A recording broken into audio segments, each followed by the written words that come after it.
கடவுள் ஏன் கல்லானான்? மனம் கல்லாய் போன மனிதர்களாலே.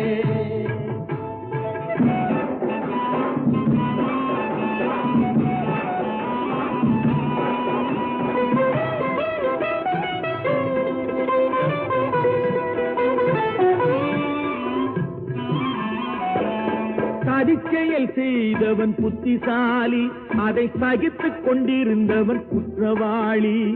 சதிச்செயல் செய்தவன் புத்திசாலி, அதை சகித்துக் கொண்டிருந்தவன் குற்றவாளி. உண்மையை சொல்பவன் சரிகாரன், உண்மையை சொல்பவன் சரிகாரன். இது உலகத்தில் ஆண்டவன் அதிகாரம், இது உலகத்தில் ஆண்டவன் அதிகாரம். கடவுள் ஏன் கல்லா